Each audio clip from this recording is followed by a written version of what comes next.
তা মুয়াজ্জিন সাহেব তো কোনো ভুল কথা বলিনি।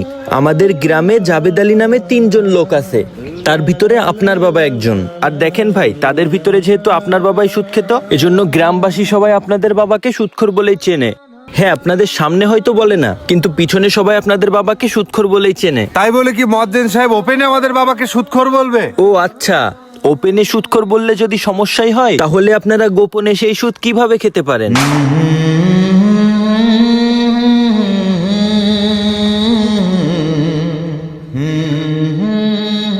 সুদ খাওয়া মারাত্মক অপরাধ। এজন্যই তো আল্লাহ তাআলা সুদখোরের সাথে যুদ্ধের ঘোষণা করেছেন, যা অন্য কোনো পাপীর সাথে করেন নাই। এজন্যই আল্লাহ তাআলা আল কোরআনে বলেন, হে ঈমানদারগণ, তোমরা আল্লাহ তাআলাকে ভয় করো এবং সুদের যতটুকু অবশিষ্ট রয়েছে তা বর্জন করো, যদি তোমরা মুমিন হওয়ার দাবি করে থাকো।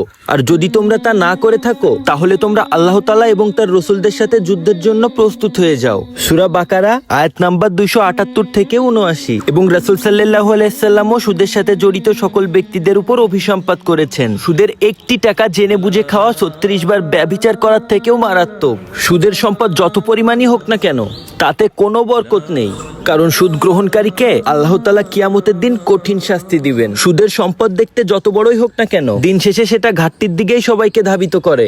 এজন্যই আল্লাহ তাআলা সুদ গ্রহণকারীকে শয়তানের সাথেই তুলনা করেছেন। তাই এই সুদের একটি টাকা গ্রহণ করার থেকে সারা জীবন অভাবে থাকাও ভালো। আর মহান আল্লাহ তাআলা যেহেতু এই সুদ গ্রহণ করা পছন্দ করেন না, এজন্য আমাদের এই সুদ গ্রহণ করা থেকে বিরত থাকতে হবে, না হলে কিয়ামতের দিন আমাদের কঠিন বিপদের সম্মুখীন হতে হবে।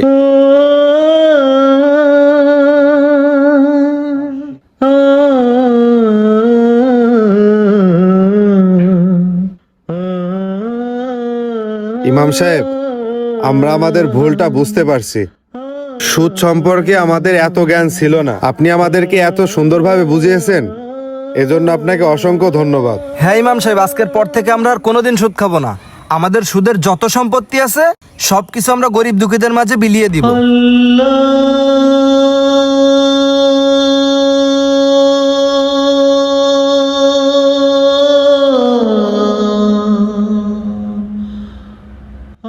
যাক, আলহামদুলিল্লাহ, আপনারা বুঝতে পেরেছেন, এটাই অনেক। আল্লাহ তাআলা আপনাদেরকে ইসলামের পথে কবুল করুক। আর মুয়াজ্জিন সাহেব, আমরা না বুঝে আপনার সাথে অনেক বাজে ব্যবহার করে ফেলেছি, আপনি দয়া করে আমাদেরকে ক্ষমা করে দেবেন। আচ্ছা বাবা, ঠিক আছে, কোনো সমস্যা নেই। আল্লাহ তোমাদের হেদায়েত দিক। তাহলে আপনাদের বাবার জানাজা কখন দিবেন? ইমাম সাহেব, আমরা আসরের পরে জানাজাটা দিতে চাচ্ছি। আচ্ছা ঠিক আছে, তাহলে তাই হবে। আল্লাহ হাফেজ ইমাম সাহেব। মুয়াজ্জিন সাহেব, তাহলে আপনি ভালোভাবে মাইকিং করে দেন, আমি আসছি। ঠিক আছে ইমাম সাহেব।